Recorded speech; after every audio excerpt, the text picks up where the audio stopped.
वालेकुम second year. आज हम एक्सरसाइज 2.3 का क्वेश्चन नंबर 5 करते हैं।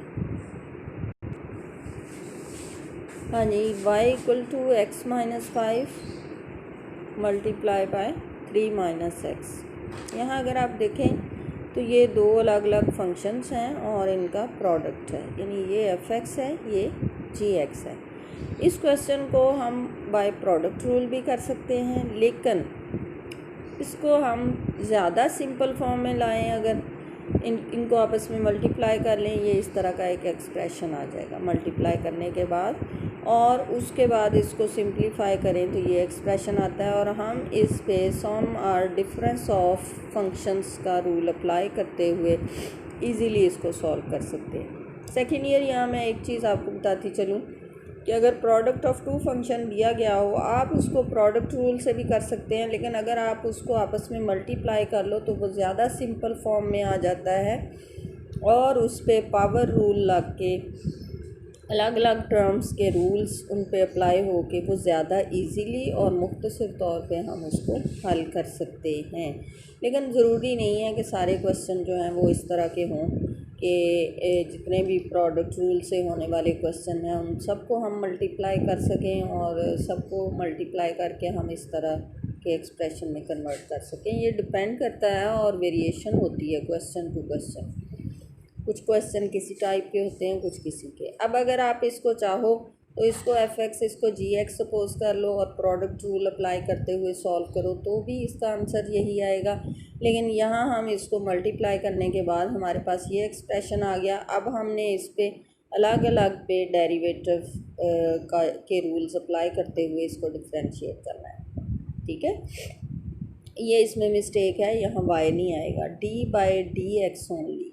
बोथ साइड्स पे d/dx ओनली हम लेंगे। इसको हम कहते हैं differentiating with respect to x only. तो ये d/dx जब लेंगे dy/dx आ जाएगा और यहाँ y नहीं आएगा। d/dx of -x² + 8x - 15।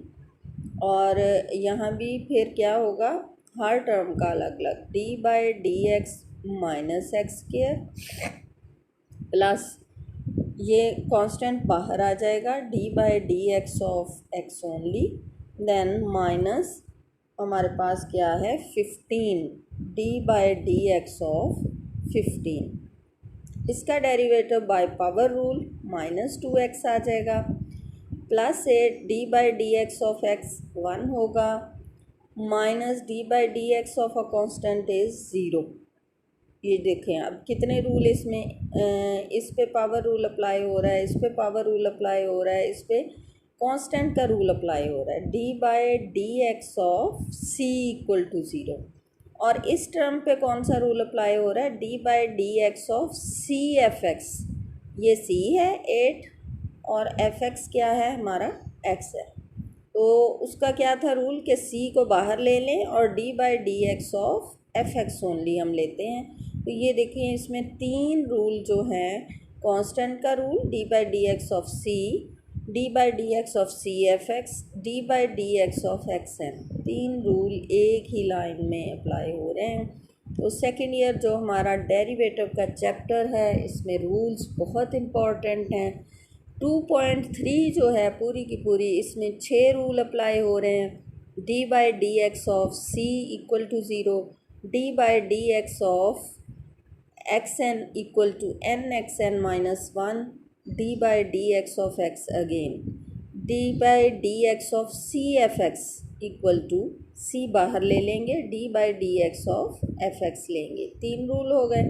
चौथा rule d/dx of f(x) ± gx, यानी सम ऑफ टू फंक्शन और डिफरेंस ऑफ टू फंक्शन, जिसमें हम अलग अलग टर्म का डेरिवेटिव लेते हैं।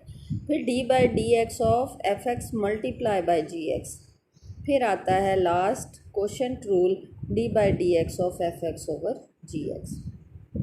ये 6 रूल आप याद कर लें, आपके 2.3 के तमाम क्वेश्चन हो जाएंगे।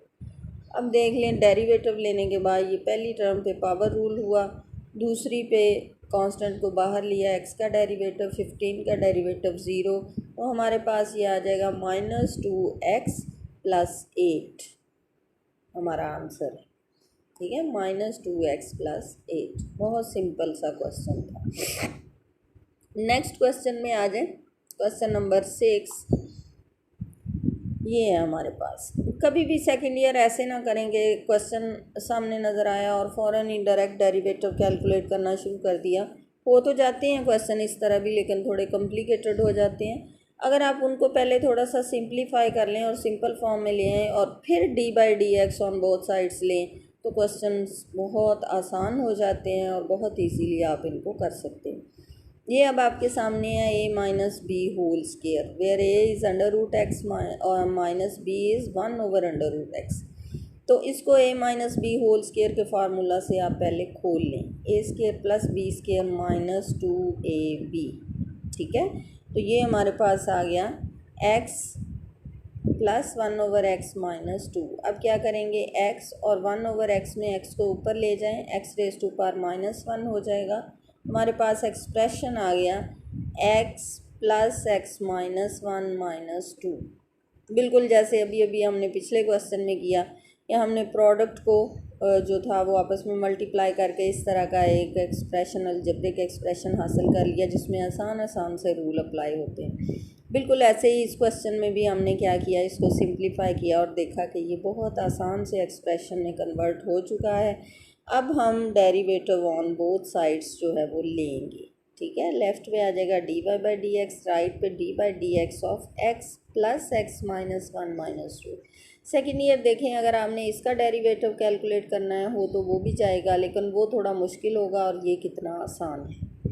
ठीक है, सबसे पहला जो स्टेप आप लोगों ने अपने जहन में रखना है कि अगर क्वेश्चन को सिंप्लीफाई किया जा सकता है तो उसको ज़रूर करें, उससे आपका क्वेश्चन बहुत आसानी से हल होगा। अब हम हर टर्म पे अलग अलग डेरिवेटिव अप्लाई करेंगे और फिर डेरिवेटिव कैलकुलेट करेंगे। d/dx of x is 1, here power rule will be used, minus नीचे आएगा -1, x⁻⁻2, d/dx of x again लेंगे जो कि 1 है, माइनस d/dx 2 विल बी 0। तो यहाँ आ जाएगा 1 - x⁻⁻2। ठीक है, ये एक्सप्रेशन आ जाएगा। ये अलग अलग डेरिवेटिव निकाले हैं और उसके बाद 1 - x - 2 आ गया। अब इसको 1/x² कर दो, एलसीएम लो और सॉल्व कर दो, ये आपका आंसर है। ठीक है, तो अब इसमें भी आप देखें कि एक ही लाइन में हमारे पास दो रूल यूज़ हुए हैं। यहाँ पावर रूल यूज़ हुआ है, यहाँ पे कांस्टेंट का रूल हमने अप्लाई किया है। तो आपको हर लाइन में 2 रूल, 3 रूल, 4 रूल अप्लाई करने पड़ते हैं। तो जब आपने बेटा रूल नहीं याद किए होंगे तो फिर आप कंफ्यूज हो गए कि यहाँ हमने कैसे करना है। क्वेश्चन नंबर 7 देखें, वेरी इंपॉर्टेंट क्वेश्चन। आप देखें y = 1 + √x, x - x3/2/√x। इस क्वेश्चन को भी अगर आप देखें, देखने में ये बड़ा कॉम्प्लिकेटेड सा है। इस पे प्रोडक्ट रूल भी है, क्वोशंट रूल भी है, सारा कुछ है और बड़ा मुश्किल सा नज़र आ रहा है। तो इसको भी हमने क्या करना है, पहले सिंप्लीफाई कर लेना है। सिंप्लीफाई कैसे करना है, अब ये x है माइनस x3/2 को हम लिख सकते हैं x⁻1 + 1/2।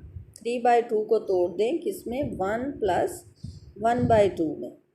तो उसके बाद आपने इसको अलग अलग कर लेना है, x⁻1 अलग कर लेना है, x⁻1/2 अलग कर लेना है। जैसे अलग अलग दो x की पावर्स हों तो उनको एक जगह जमा कर लेते हैं, इसी तरह एक जगह जो पावर है उसको दो हिस्सों में तोड़ भी सकते हैं। 3/2 को करेंगे 1 + 1/2, फिर x⁻1 अलग कर लेंगे, x⁻1/2 अलग कर लेंगे। तो यहाँ भी x⁻1 है, इस टर्म में भी x⁻1, वो हम कॉमन ले लेंगे और बचेगा क्या, यहाँ 1 बच जाएगा माइनस यहाँ x⁻1/2 बच जाएगा। ये है इसमें सिंप्लीफिकेशन। सारी वर्किंग जो है हमारी इस एक फैक्टर पे हम करते हैं, x कॉमन लेते हैं, 1 - √x हमारे पास बच गया। अब हमने क्या करना है, ये 1 + √x है, ये 1 - √x है, a + b × a - b के रूल के तहत a² - b²। समझ आ गई बात। और x को हम लिख सकते हैं √x²।